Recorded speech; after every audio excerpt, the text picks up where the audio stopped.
నల్గొండ జిల్లా TRS party కార్యాలయంలో ఏర్పాటు చేసిన మీడియా సమావేశంలో జిల్లా అధ్యక్షులు మాజీ శాసనసభ్యులు రమావతి రవీంద్ర కుమార్, జెడ్పీ మాజీ చైర్మన్ బండా నరేందర్ రెడ్డి, మాజీ శాసనసభ్యులు కంచర్ల భూపాల్ రెడ్డి, చిరుమర్తి లింగయ్యతో కలిసి మాట్లాడుతూ కేంద్ర ప్రభుత్వం రాష్ట్రంపై సవతి తల్లి ప్రేమ చూపిస్తోందని, తెలంగాణ అభివృద్ధికి ఏమాత్రం నిధులివ్వకుండా కక్షగట్టిందని, గతంలో 4 పార్లమెంటు సభ్యులుంటే ఇప్పుడు 8 మందిని గెలిపిస్తే రాష్ట్రానికి ఏమొరిగిందని విమర్శించారు.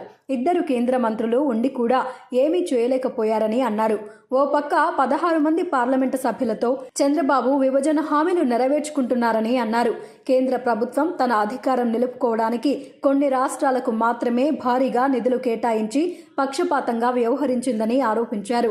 తెలంగాణ కొత్తగా ఏర్పడిన రాష్ట్రం కాబట్టి ఇక్కడ పారిశ్రామిక అభివృద్ధికి వరంగల్లో రైల్వే కోచింగ్ ఫ్యాక్టరీ, నవోదయ పాఠశాలలు, పాలమూరు ఎత్తిపోతల ప్రాజెక్టును జాతీయ ప్రాజెక్టుగా గుర్తించకపోవడం లాంటి ప్రాజెక్టులను కేంద్రం చేపట్టకపోవడం ఫెడరల్ స్ఫూర్తికి విరుద్ధమని తీవ్రంగా విమర్శించారు.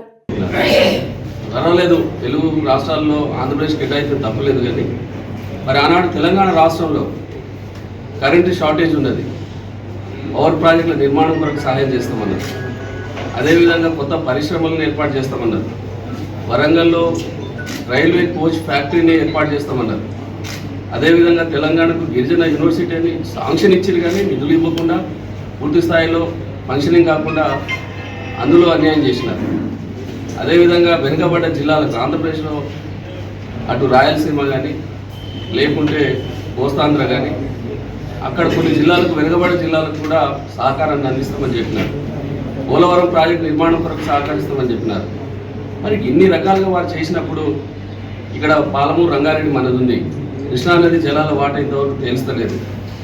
ఆ పాలమూరు రంగారెడ్డినన్నా జాతీయ హోదా కల్పించమని చెప్పి అడుగుతా ఉన్నాం.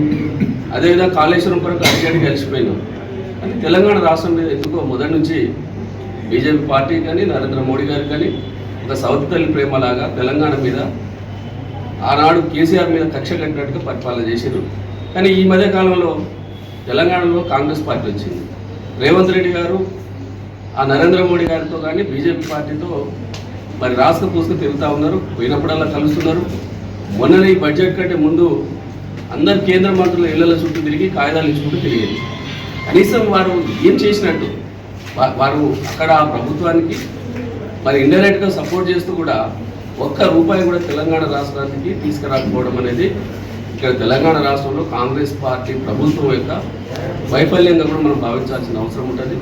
అదేవిధంగా తెలంగాణ రాష్ట్రంలో ఆనాడు కేసీఆర్ గారు పార్లమెంట్ ఎన్నికల ముందు చెప్పినారు, మాకు 10 నుంచి 12 సీట్లు ఇవ్వండి, కేంద్రంలో సంకీర్ణ ప్రభుత్వం రాబోతూ ఉన్నది, ఈ తెలంగాణ రాష్ట్ర హక్కుల్ని కాపాడడంతో పాటు అభివృద్ధిలో ముందుకు పోవాలంటే తప్పకుండా బీఆర్ఎస్ పార్టీ అనేది పార్లమెంట్లో ఉండాలని చెప్పి అడిగితే కూడా ఆనాడు జాతీయ పార్టీల పేరుతోటి ఎన్డీఏ కూటమికి 8 సీట్లు, ఇండియా కూటమికి 8 సీట్లు ఇచ్చింది, ఒకటి ఎంఐఎం పోయింది.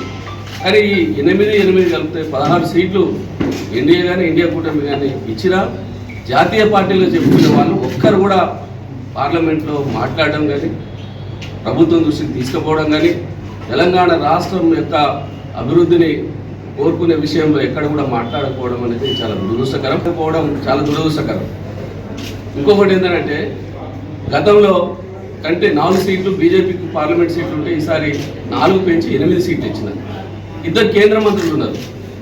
కనీసం మరి ఆ కేంద్ర మంత్రులకు ఏమర్థమవుతుందో, మరి ఏం మాట్లాడుతున్నారో, తెలంగాణ రాష్ట్ర అభివృద్ధిలో కానీ లేకుంటే ఇక్కడ ఉండే మరి పరిశ్రమలు తీసుకురావడంలో కానీ లైన్లు తీసుకురావడంలో కానీ మరి విద్యా వైద్యం ఎన్నొక్క రోజుల నుంచి అడుగుతున్నాం. ఒక్క మెడికల్ కాలేజ్ కూడా ఇవ్వలేదు.